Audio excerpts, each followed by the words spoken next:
bagi mereka yang berada di Amerika.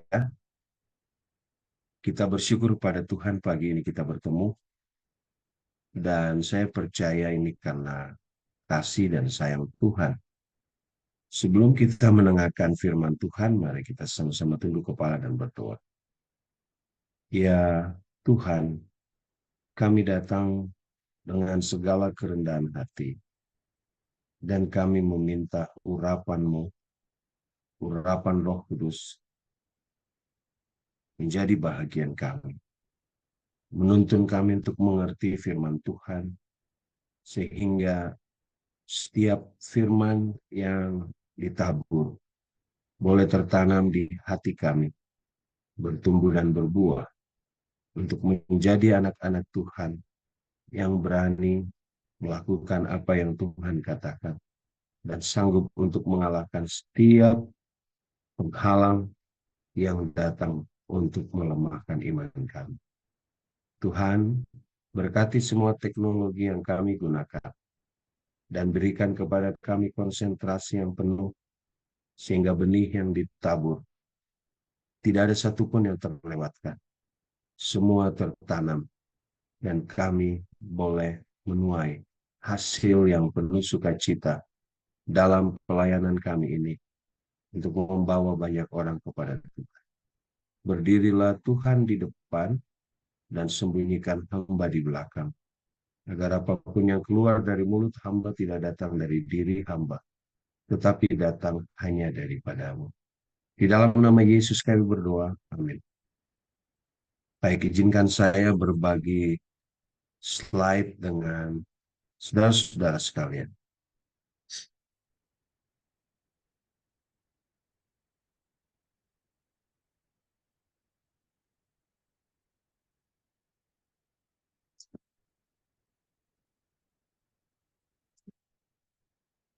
Oke, apakah suara saya jelas, saudara-saudara? Dan slide-nya juga terlihat? Jelas, Sir. Baik. Terlihat, Sir.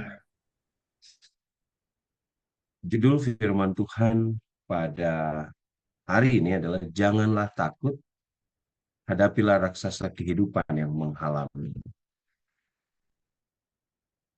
Tokoh utama yang akan dibahas pagi ini adalah Daud.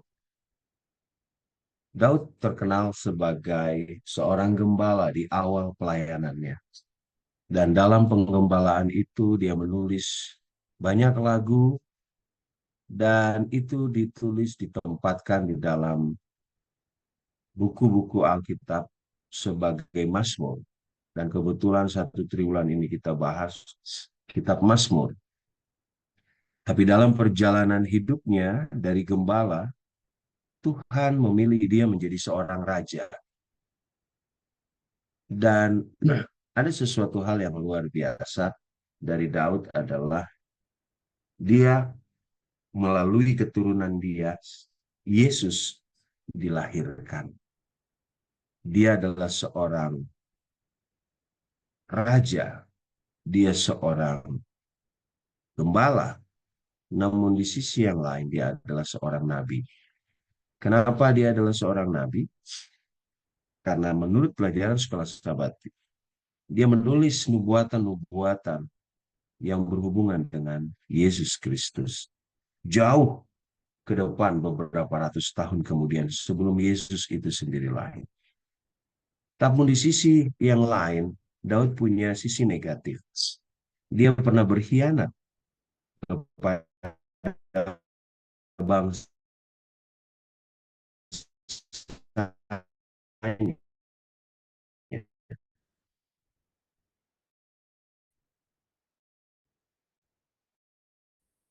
dan menjadi seorang sahabat berjihad, dan bahkan dia pembunuh.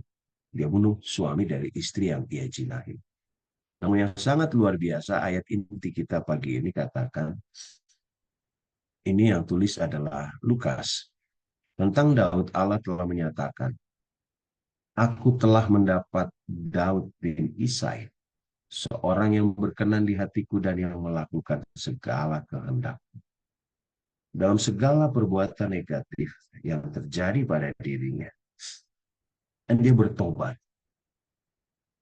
Dia tidak menutupi kesalahan. Dia akui di hadapan Tuhan. Dan dia menyesali, dia tinggalkan dosanya. Dia minta Tuhan hati yang baru. Dan Tuhan sangat mengasihi dia. Maka dia berkenan di hadapan. Ada satu cerita menarik dari kehidupan Daud. Satu perjalanan hidup yang mengajarkan kepada raksasa masalah dalam bentuk. Dan jangan pernah bahwa fisik akan menentukan siapa yang menang. Kekuatan dari segi mata yang dapat dilihat secara jasmani akan membuat kita menang. Tidak. Tetapi dari cerita ini kita akan belajar bagaimana jika Tuhan di pihak kita, kita akan mampu mengalahkan apapun. Cerita Daud dan Goliat ini bukanlah cerita yang hanya diakui oleh orang Kristen, tetapi diakui oleh dunia. Ada banyak buku-buku ekonomi berisi tentang perusahaan kecil yang mampu bertahan dan mengalahkan perusahaan besar, sehingga judulnya disebut Daud lawan Goliat. Nah, ada banyak pertandingan olahraga antara sebuah kelompok olahragawan yang tidak dipandang melawan kelompok olahragawan yang begitu luar biasa, sehingga judul di koran seringkali tulis Daud lawan Goliat. Dan cerita ini begitu sangat terkenal. Daud dan Goliat itu adalah sebuah ikon dari satu saling pertarungan, ya. Kelihatannya tidak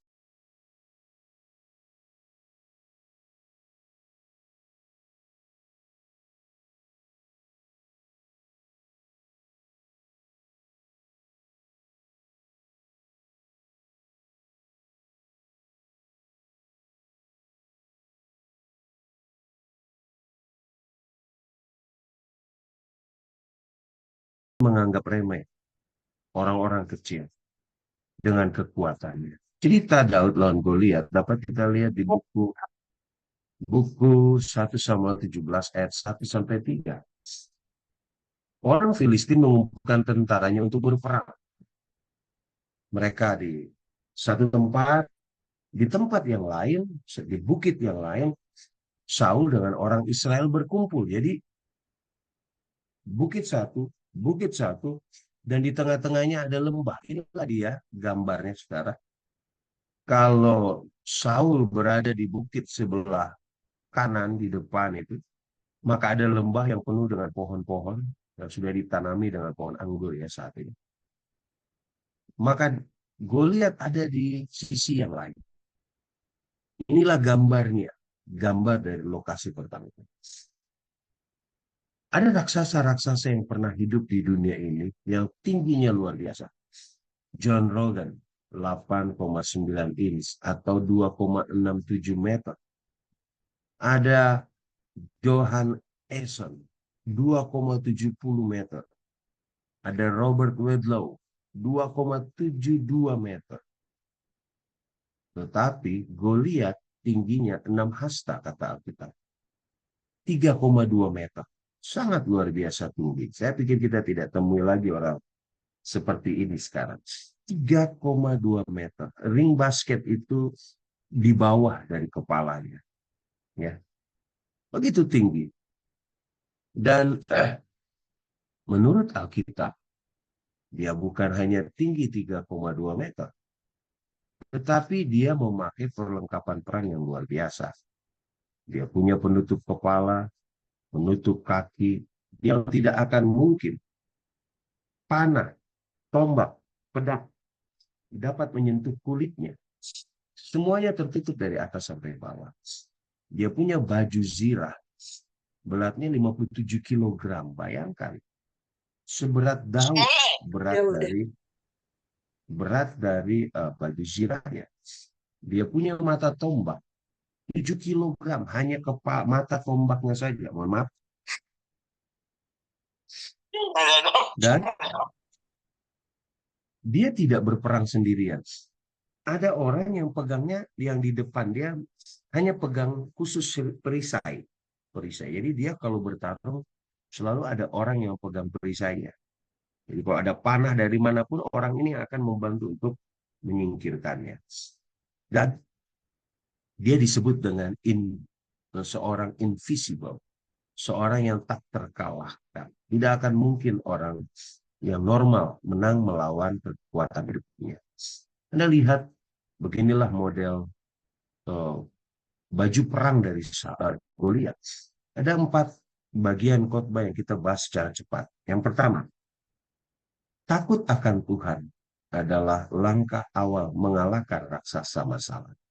Yang kedua, apa motivasi Anda ketika Anda melawan raksasa masalah itu? Yang ketiga, fokus pada Tuhan dan jangan tertipu dengan apa yang dilakukan untuk melemahkan engkau ketika menghadapi masalah. Dan yang keempat, Allah yang kita sembah jauh lebih besar dari raksasa-raksasa masalah itu. Mari kita bahas yang pertama. Takut akan Tuhan memampukan kita mengalahkan raksasa masalah apapun. Di pertarungan itu, Goliat membuat aturan main. Jangan bertempur prajurit dengan prajurit, kata Goliat. Cukup satu orang pendekarmu keluar menantang aku. Dan itu sudah dilakukan oleh Goliat selama 40 hari. Tantangan itu dia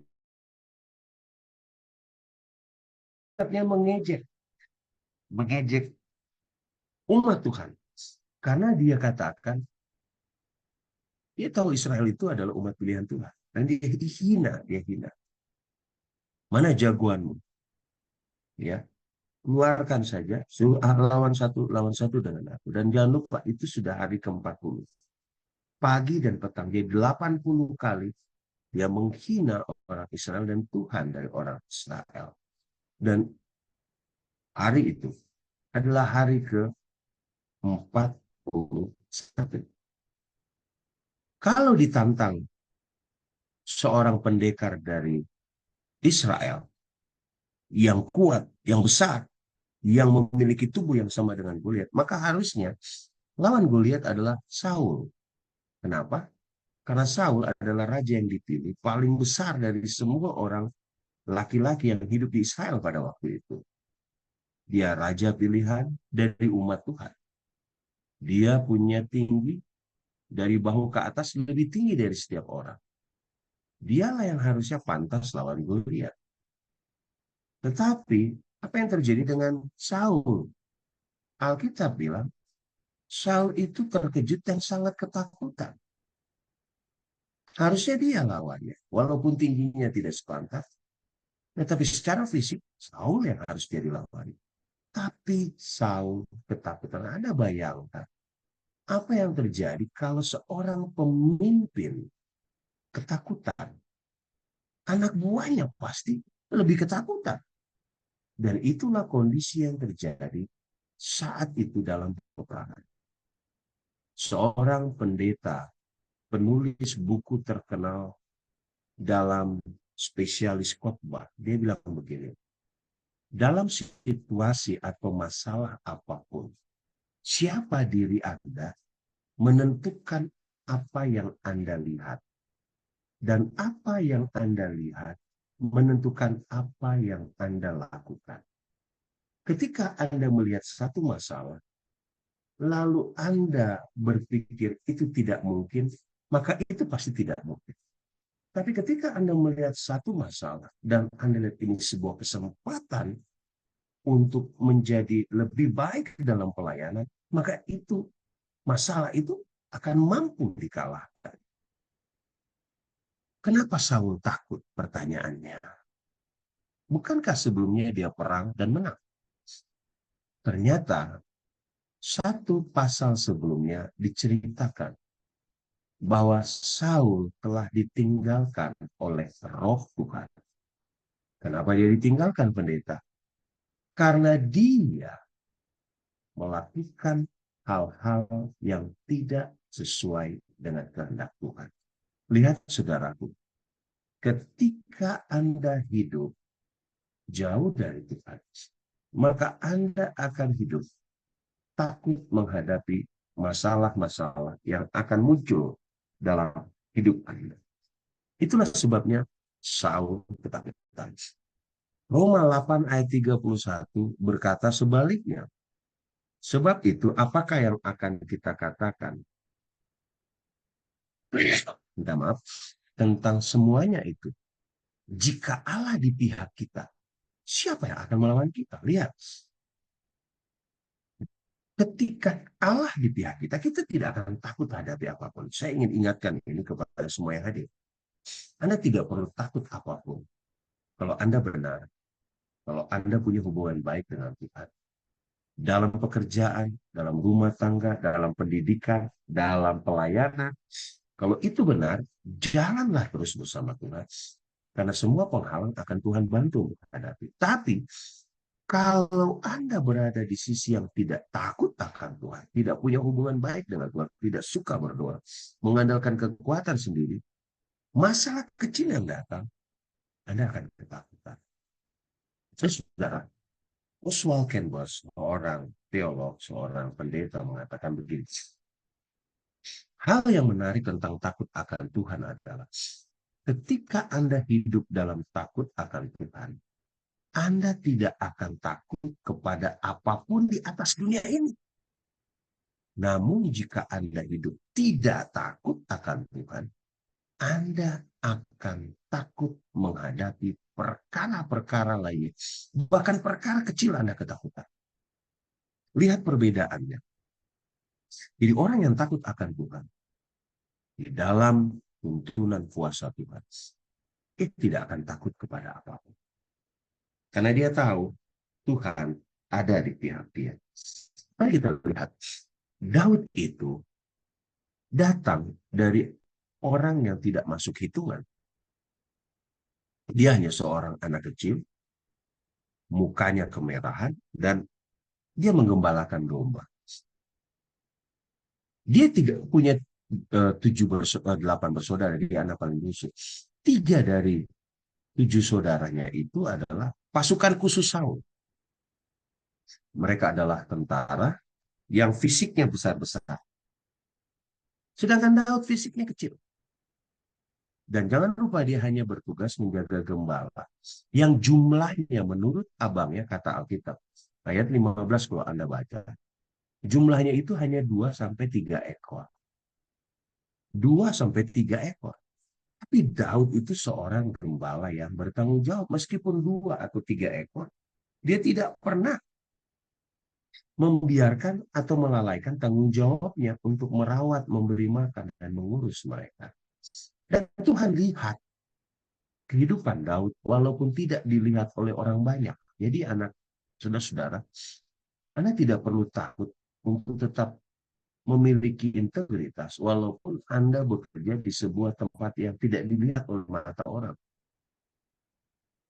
Kalau Anda punya prinsip seperti Daud, lakukan tugas dengan benar, Tuhan lihat apa yang kita lakukan.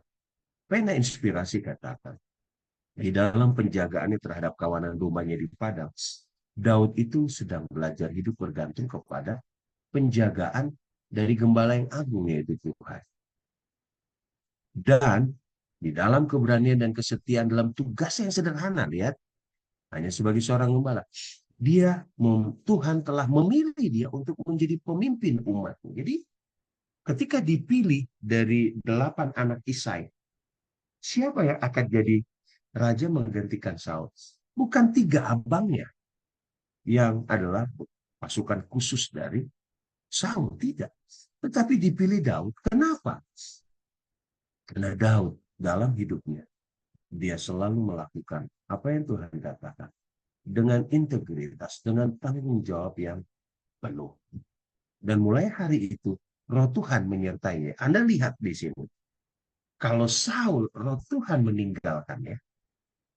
Tetapi kalau Daud, roh Tuhan mengikutinya. Ketika Anda selalu punya hubungan dekat dengan Tuhan, dan roh Tuhan selalu bekerja, Anda akan lakukan apapun dengan penuh keberanian. Takut akan Tuhan membuat Anda berani menghadapi masalah dalam hidup Anda. Jadi jangan pernah gentar dalam kehidupan ini. Sekarang, apa motivasi yang kedua? Apa motivasi Daud untuk melawan Goliat? Sebenarnya Daud tidak harus berada di tempat peperangan karena dia bukan tentara. Dia selalu ada di padang untuk menggembalakan domba. Tapi hari itu ayahnya bilang, kamu pergi bawa bekal, lihat abangmu di sana. Jadi kepergian dia ke sana itu adalah sesuatu yang bukan untuk perang, tetapi hanya melihat abang-abangnya. Tetapi ketika dia datang di medan perang, lalu dia bilang dia mau kasih bekal buat abangnya, lalu mendengar ejekan dari si raksasa yang tidak bersunat itu. Jadi awalnya itu dia ada di sana karena dia bilang, loh, kok ada orang yang berani menghina bangsa Israel, bangsa pilihan Tuhan. Kok begitu hebatnya orang itu, kok merendahkan umat Tuhan. Sehingga itulah yang membuat dia berhadapan dengan Goliat. Dan ketika dia mendengar hinaan itu, tidak ada satupun orang Israel yang berani melawan Goliat. Jadi itu bikin dia heran. Buat apa ada pedang, ada tombak, ada segala macam latihan perang. Tapi nggak ada yang berani melawan. Saul, pada waktu Goliat menantang Saul yang tidak berani, memanggil orang Israel dan mengatakan, kalau siapa yang berani lawan Goliat, aku akan berikan 3 tas. Yang pertama, orang itu akan dianugerahi raja, kekayaan besar, harta. Saul bilang yang kedua, kalau dia berani lawan Goliat, aku akan berikan anak perempuanku untuk dia, wanita. Dan yang ketiga, dia tidak akan membayar pajak selama hidupnya. Dan dia akan bekerja melayani raja sepanjang hidupnya. Jadi ada kuasa, ada takhta. Jadi ada 3 tahta di sana. Itu janji Saul kepada mereka yang berani lawan Goliat. Dan janji ini diberikan, tapi tidak ada yang mau melawan. Saudara, apakah motivasi Daud oleh karena dengar 3 tahta itu? Sehingga dia terpancing, saya harus lawan Goliat karena 3 tahta itu. Tidak. Anda lihat motivasinya. Siapakah orang Filistin yang tak bersunat ini? Sampai ia berani mencemooh barisan daripada Allah yang hidup.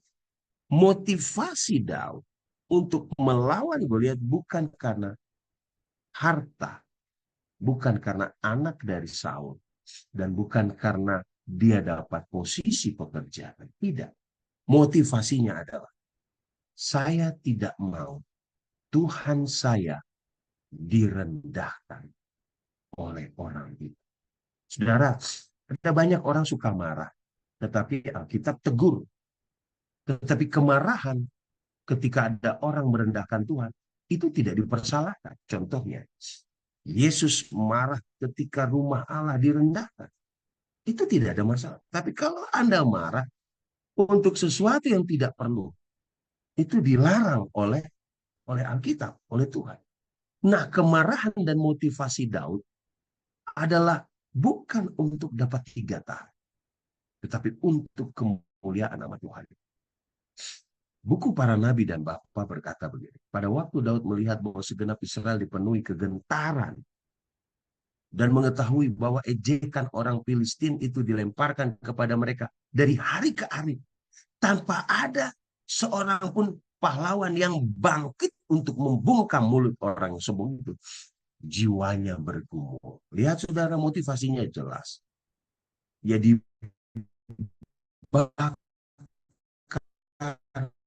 oleh semangat mematan bangsa ini. Jadi bukan egois karena harta. Bukan karena, oh saya mau tunjukkan saya ini hebat. Tidak. Tapi motivasi Daud adalah saya harus tinggikan nama Tuhan. Pertanyaan saya buat Anda semua yang hadir. Apa motivasi Anda untuk hadir pagi ini? Apa motivasi saya untuk sampaikan firman Tuhan? Apa motivasi saya untuk bersaksi pagi ini? Kalau motivasi kita bukan meninggikan Tuhan, tapi untuk cari nama, untuk cari uang, untuk cari sesuatu yang menguntungkan di luar daripada kemuliaan Tuhan, maka motivasi itu salah. Kita melayani Tuhan bukan untuk dapat hadiah, bukan untuk dapat kompensasi. Kalau kita khotbah harus dapat amplop, tidak. Kalau kita melayani Tuhan karena imbalan, kalau kita hadir di tempat ini karena nggak enak kalau nanti kok kamu nggak hadir, itu salah. Imbalan dan motivasi kita haruslah karena cinta kepada Tuhan kita dalam setiap pelayanan. Jadi ingat kepada hamba-hamba Tuhan yang melayani dalam pelayanan pagi ini dan seterusnya. Titik awal, landasan dari Anda punya pelayanan haruslah karena cinta kepada Tuhan. Itu dia. Satu tim pelayanan tidak akan pernah hilang, tidak akan pernah berakhir jika motivasinya tepat. Tapi kalau tim pelayanan ada karena motivasi, saya ingin menyenangkan ketua saya, sponsor saya, teman saya, itu pasti berhenti di tengah jalan. Jadi mulailah untuk selalu memiliki motivasi cinta kepada Tuhan. Rasul Paulus mengatakan, aku menjawab, jika engkau makan, jika engkau minum, jika engkau melakukan sesuatu yang lain, lakukanlah semuanya itu untuk kemuliaan Tuhan. Maka apapun Tuhan akan berkati. Matius 6 ayat 33 berkata, carilah dahulu kerajaan Allah dan kebenarannya, maka semua itu akan ditambahkannya kepadamu. Ini adalah satu prinsip yang benar. Dalam pelayanan apapun yang Anda harus lakukan, tinggikan Tuhan. Jangan tinggikan grup, jangan tinggikan seseorang, jangan tinggikan si pengkhotbah. Tinggikan Tuhan. Maka apapun yang pelayanan itu minta, Tuhan akan berikan. Saudara-saudaraku, ketika motivasi kita adalah demi kehormatan Allah, raksasa-raksasa yang menghalangi kita akan terasa mudah untuk dikalahkan. Hal ketiga, jangan pernah tertipu. Tetaplah fokus pada tujuanmu. Setan selalu memberikan hambatan ketika kita melakukan pelayanan untuk kemuliaan Tuhan. Saya ulangi. Setan akan berusaha memberikan hambatan agar kita tidak fokus dan membuat kita punya tujuan pelayanan tidak tercapai. Kami buat Zoom yang datang hanya 10 orang, yang datang hanya 19 orang, yang datang hanya sedikit. Kayaknya pelayanan kita nggak ada gunanya. Salah. 1-2 orang. Kalau mereka mau datang ikut pelayanan, di situ ada Tuhan. Seringkali fokus kita jumlah. Seringkali fokus kita berapa yang dapat kita menangkan untuk dibaptis. Tidak. Fokus kita harus fokus pada Tuhan. Mari lihat, ada 3 godaan yang saat ini saya lihat menghantam kehidupan anak muda zaman kini. Godaan pertama adalah teknologi. Godaan kedua adalah cinta akan dunia. Godaan ketiga adalah kenyamanan hidup.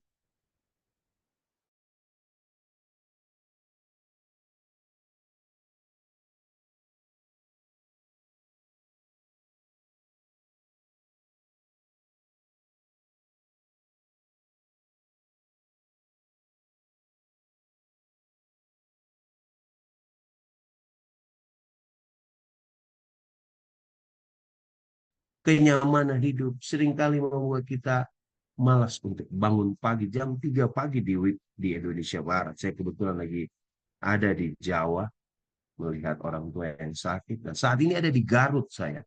Melihat anak saya melayani di gereja Tuhan di Garut. Jam 3 pagi itu waktunya tidur. betul-betul tidur pas lagi pulas. Tapi saya merasa ada satu panggilan untuk melayani. Saya harus tinggalkan kenyamanan itu. Mama saya ada di sebelah saya. Dia hadir. Dia lebih dulu hadir.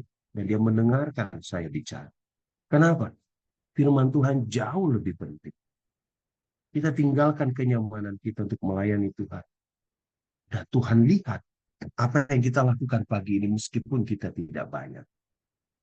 Hambatan pertama yang Daud hadapi adalah dia berhadapan dengan abang-abangnya yang adalah pasukan khusus. Apa yang mereka katakan kepada Daud pada waktu Daud merasa kesal atas ejekan Goliat? Abangnya bilang begini, ngapain kamu datang ke sini? Dengan siapa engkau tinggalkan kambing domba 2-3 ekor itu di padang? Aku tahu sifatnya.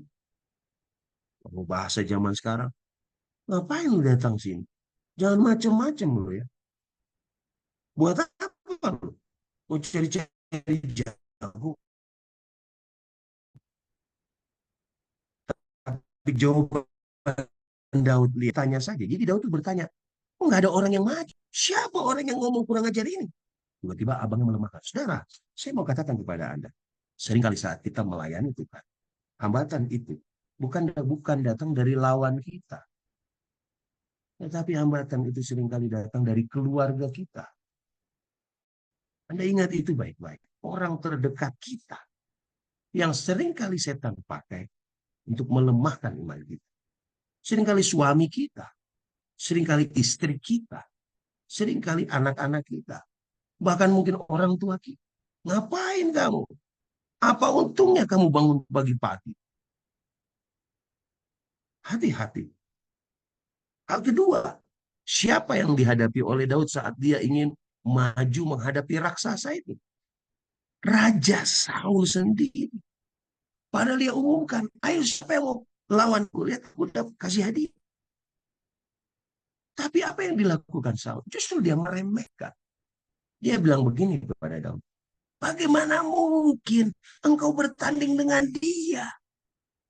Kenapa Saul katakan begitu? Karena Saul melihat fisik itu menentukan kemenangan. Harusnya dia yang maju. Tapi ada orang yang maju dengan tubuh yang kecil. Mana mungkin? Si Goliat itu dari kecil sudah berperang. Kamu, waduh, mukamu saja masih kemerahan. Apa pelajaran kita dapat? Yang kedua, ketika Anda melayani, kadang-kadang setan pakai bukan hanya keluarga kita. Orang di gereja, pemimpin rohani yang melemahkan iman kita. Grup pelayanan apa sih itu? Yang tiap pagi, hari Senin mengundang orang. Cuma sedikit saja. Seringkali itu terjadi. Siapa sih dia? Emangnya kamu bisa? Saya ini saja yang sudah puluhan tahun jadi ketua sidang aja menumbuhkan gereja sulit. Itu seringkali terjadi. Saudara, hati-hati. Setan itu begitu lihai. Si penipu itu begitu lihai. Saudaraku, Daud bilang begini sama si Raja Saul ya. Kata-kata ini saya nggak pernah lupakan. Karena kata-kata ini menguatkan saya secara pribadi. Karena menurut Goliat, kalau badannya besar itulah yang memenang. Dia lihat Daud, dia tidak percaya. Tapi keluar kalimat ini dari mulut Daud kepada Saul. Tuanku, apabila datang singa atau beruang menerkam seekor domba dari kawanannya, maksudnya ini gembala, saat dia menggembalakan datang singa atau beruang mencoba menggigit salah satu domba dari Daud. Apa Daud bilang? Aku mengejarnya. Termasuk di akal tidak? Daud mengejar singa. Daud mengejar beruang. Enggak masuk di akal. Tapi inilah Daud hadapi. Aku kejar, aku hajar, aku rebut kembali domba itu dari mulut singa dan mulut beruang. Kalau singa atau beruang itu menyerang balik kepada Daud, maka apa kata Daud? Aku tangkap janggutnya, aku hajar dan aku bunuh. Saya percaya singa dan beruang di zaman Daud jauh lebih besar dari singa dan beruang di zaman sekarang. Dan saya amati, Tuhan sudah mempersiapkan Goliat. Sebelum Daud melawan Goliat, Tuhan sudah persiapkan Daud untuk berhadapan dengan Goliat. Karena Tuhan sudah izinkan dia kalahkan beruang. Beruang kalau berdiri, saudara, bisa 2 meter. Kalau beruang zaman dulu, dan beruang yang besar sekali, itu bisa 3 meter. Dan Daud sudah punya pengalaman yang luar biasa. Walaupun dia kecil, dia tidak takut. Kenapa? Baca buku Mazmur, Anda akan tahu siapa itu Daud. Dia selalu tulis pengalaman-pengalaman penggembalanya. Mazmur 23. Tuhan adalah gembalaku, takkan kekurangan aku. Ayat 4. Sekalipun aku berjalan di dalam lembah kekelaman. Ketika dia berhadapan dengan singa dan beruang. Itulah ketika dia berjalan membawa dombanya ke sebuah tempat, harus melewati lorong yang sangat berbahaya, dan di situ beruang, singa, serigala begitu banyak. Dan dia tidak pernah gentar. Jadi kata-kata Saul, siapa kamu? Kamu nggak pernah latihan perang, mana mungkin? Bagi Daud, bukan masalah itu. Pengalamanku dengan Allah setiap hari akan mampu mengalahkan tugas apapun yang terberat jika pemimpin perusahaanku memberikan kepada. Pengalamanku, hubunganku dengan Tuhan di masa lalu, ketika aku menghadapi masalah besar, itu akan mampu membuat aku menghadapi ujian-ujian sulit, baik di sekolah, baik di pekerjaan, baik di rumah tangga, baik di pelayanan. Darah hati-hati, setan begitu lihai melemahkan iman-iman kita. Betapa seringnya kita mengingat hal-hal negatif dalam hidup kita. Harusnya itu tidak boleh kita ingat. Kita ingat kelemahan-kelemahan kita, kegagalan kita. Dan itu membuat kita tidak mendapatkan kemenangan. Kita tidak perlu takut menghadapi hari esok, kata Ellen White. Kecuali engkau lupa bagaimana pimpinan Tuhan di waktu yang lalu.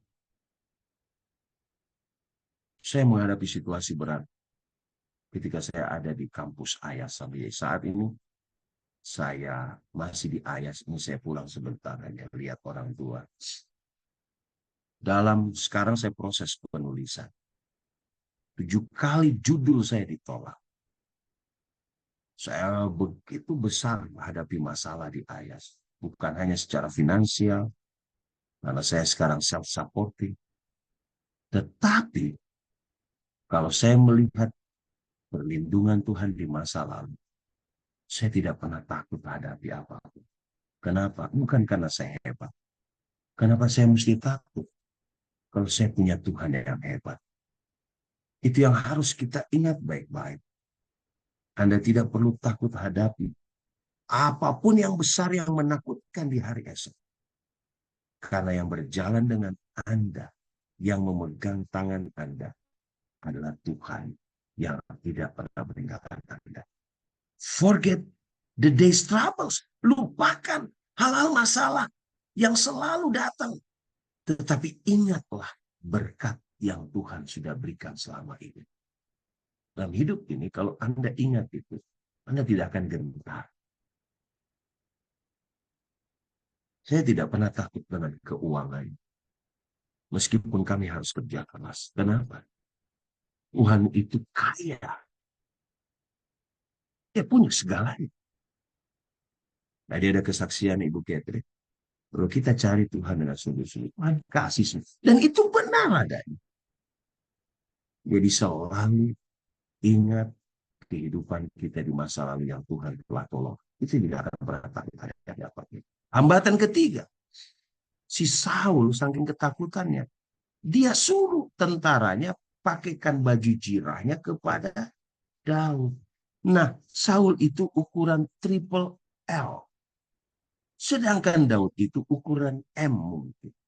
Bagaimana mungkin ukuran pakaian besar dipakai kepada Daud. Tidak masuk akal. Daud jadi seperti anak kecil yang sedang pakai jubah orang tuanya. Dan Daud lepas semuanya. Dan saya nggak perlu ini. Hambamu ini tidak bisa berjalan dengan pakaian ini. Hamba tidak biasa pakaian. Dan dia tidak pernah lawan singa dan beruang pakai baju Cina. Dia hanya gunakan apa? Tongkat. Ali-ali yang berada di tangannya.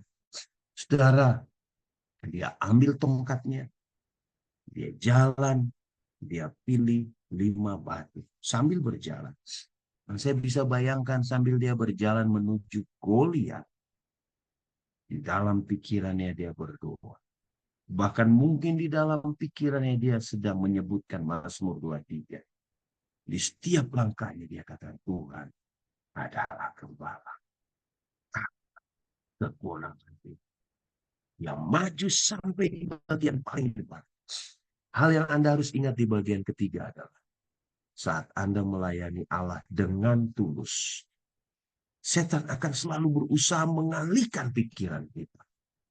Setan akan selalu berikan hambatan buat kita. Supaya apa? Supaya kita gagal.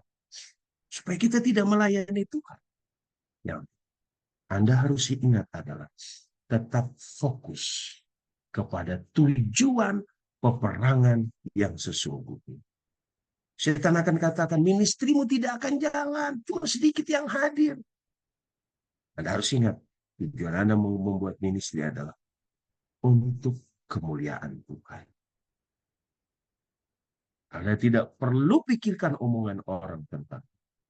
Yang Anda harus pikirkan adalah bagaimana saya melayani Tuhan dengan baik. Bagian terakhir dari khotbah ini, mohon maaf kalau saya lewat waktu. Allah yang kita sembah lebih besar daripada raksasa yang menghadang kita. Dengan iman, Daud turun ke lembah itu. Menghadapi situasi yang sulit. Tidak ada satupun tentara Israel yang berani. Tidak ada raja yang berani untuk lawan Goliat. Tetapi dia turun. Pada waktu Daud melangkah turun, Goliat yang besar lihat dari jauh dan tertawa. Anjingkah aku? Maka engkau datangi aku dengan tongkat. Saudara, itu penghinaan. Dan jangan lupa, itu permainan mental untuk menjatuhkan lawan supaya Daud gentar. Tetapi Daud tetap tenang. Turun tanpa gentar sedikitpun. Anda baca cerita itu dengan seksama dan Anda coba pikirkan dan minta Roh Kudus hadirkan diri Anda di dalam pertarungan itu. Begitulah kalau saya baca Alkitab. Seolah-olah saya ada di medan perang itu. Daud berkata, engkau datangi aku dengan pedang, dengan tombak, dengan lembing. Engkau pakai seseorang pegang perisaimu. Mungkin itu dia katakan juga. Tapi aku datangi engkau dengan nama Tuhan semesta alam. Allah segala barisan Israel yang kau tantang 40 hari. Daud bilang, hari ini hai Goliat, Tuhan akan menyerahkan engkau dalam tanganku. Di pikiran Goliat kalau dia bilang anjing ke aku, Daud gemetar di pikiran Goliat. Tapi Daud malah lebih berani. Siapa kamu? Aku punya Tuhan yang lebih besar. Hari ini kata Daud, aku akan berikan mayatmu dan mayat tentaramu kepada burung-burung di udara, pada binatang-binatang liar. Supaya seluruh dunia tahu bahwa hanya Israel yang punya Allah yang hidup itu. Tuhan menyelamatkan bukan dengan pedang, bukan dengan lembing. Sebab di tangan Tuhan pertempuran. Dan ia menyerahkan kamu dalam tangan kamu. Saudara lihat kata-kata ini. Apakah ini kepujian diri? Tidak. Ini adalah meninggikan nama Tuhan. Dan saya katakan tadi, Ketika motivasi Anda adalah untuk meninggikan Tuhan, mujizat Tuhan lakukan. Hal yang tidak mungkin Tuhan lakukan. Anda harus ingat itu baik-baik. Jika Anda mengalami ujian berat dalam pendidikan, Anda mengalami ujian berat dalam pekerjaan, dan Anda bilang, Tuhan, jika ini untuk kemuliaan nama-Mu, izinkan hamba melewatinya. Tuhan akan mampu melewatinya. Dan saya sudah lakukan itu berulang-ulang. Saya pergi ke IELTS tidak bisa bahasa Inggris. Tapi karena Tuhan yang suruh saya untuk pergi, nah, saya harus bergumul. Tuhan izinkan saya mampu untuk bisa bahasa Inggris. Saya masuk kelas pertama kali, saya agak stres. Begitu berat mengerti bahasa dari profesor bicara, saya stres. Untuk bicara saja saya stres. Tapi saya katakan, Tuhan, jika ini untuk kemuliaan nama-Mu, tidak ada yang mustahil. Pasti tolong saya. Saat ini saya dalam penulisan disertasi saya.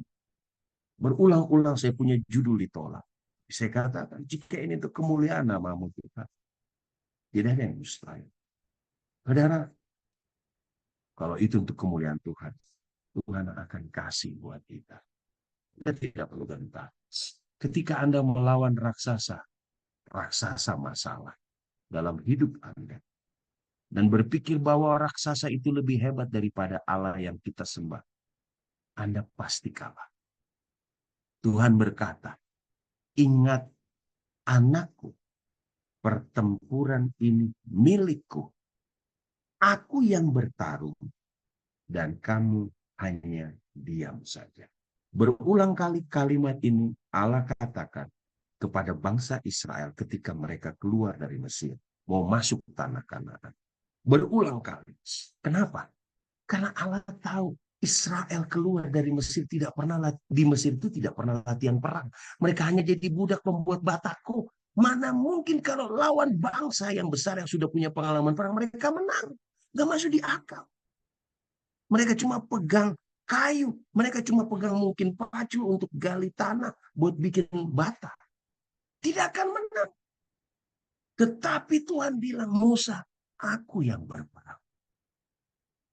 Ketika kita dalam hidup ini menghadapi masalah apapun, Tuhan katakan, aku yang akan berdiri di depan menghadapi setiap masalah. Dan Tuhan selalu tunjukkan. Mari kita lihat videonya sebelum saya akhiri khotbah ini. Izinkan saya untuk berbagi video ini dengan Anda.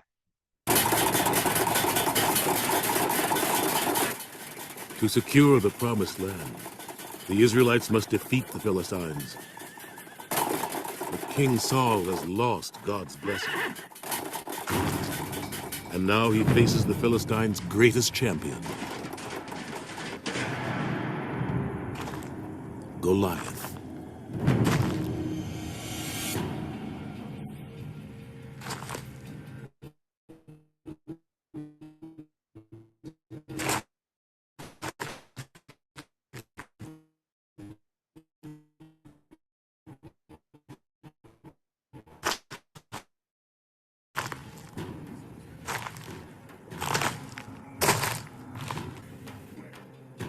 And the Philistines will be your slaves. I win. And you will be our slaves. Someone must fight him! Not you, Jonathan. The warrior who defeats him will be a rich man! Not one man in Israel! Not one of God's people!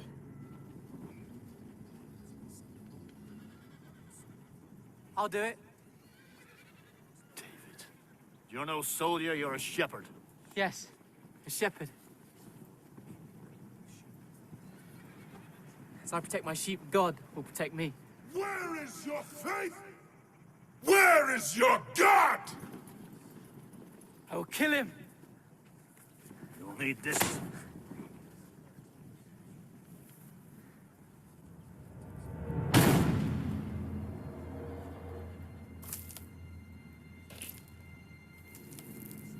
I'll be better without it.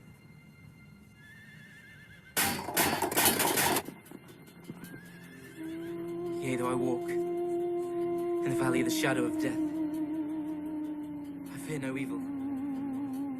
You are with me. Thy rod and staff, they comfort me. You anoint my head with oil. My cup overflows. Surely goodness.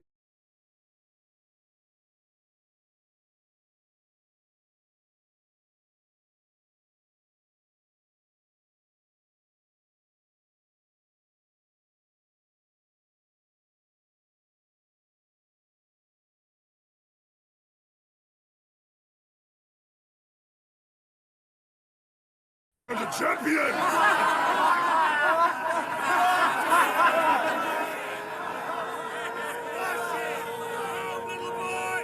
Don't waste my time, little boy. You're too young to die. I will fight you!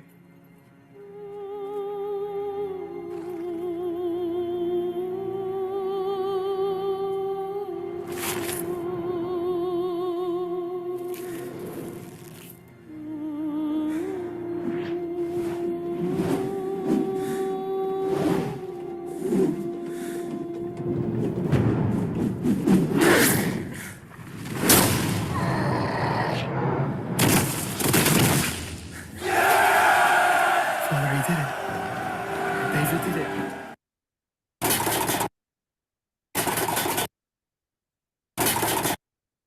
Saudaraku, Daud melakukan tugasnya dengan benar.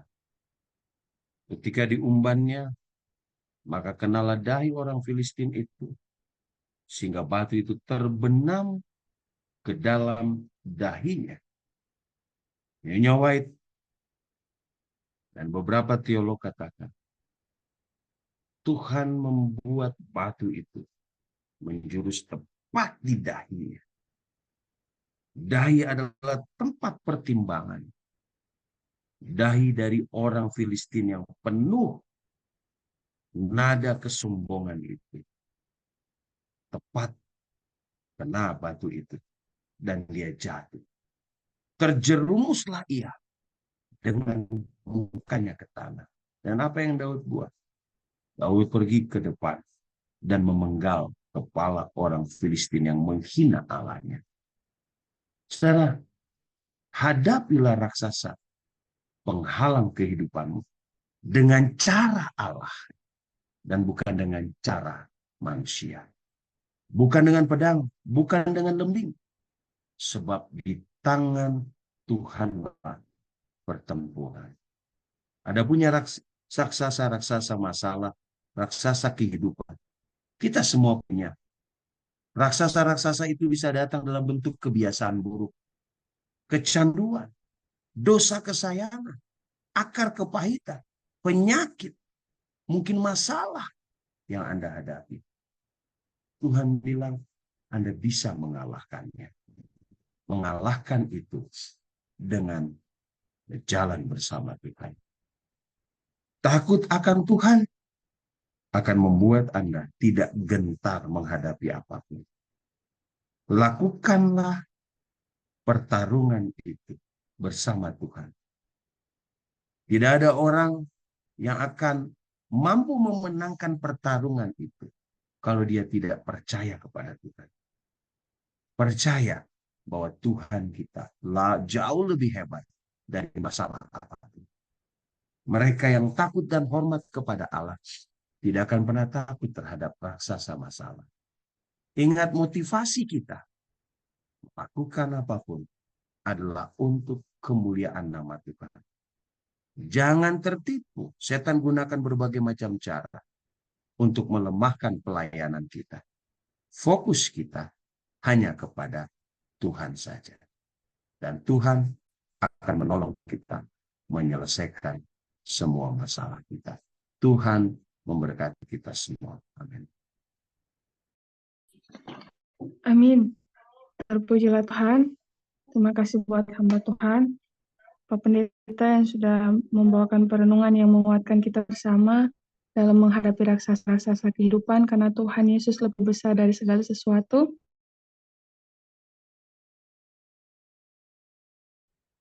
untuk lebih dekat lagi dan memandang pada Tuhan Yesus dan menuntun kita untuk memuliakan nama Tuhan. Puji Tuhan untuk perenungan firman Tuhan di pagi ini. Dan Bapak Ibu dan sahabat orang muda, mari pada pagi ini kita akan ada dalam persekutuan doa. Kita akan memohon pertolongan Tuhan bersama-sama sambil mempersiapkan diri. Juga kita merefleksikan firman Tuhan yang sudah kita dengarkan. Jika Bapak Ibu dan sahabat orang muda memiliki usul, boleh dikirimkan via chat. Sembari mari kembali kita memuji Tuhan lewat lagu pujian yang akan diputarkan.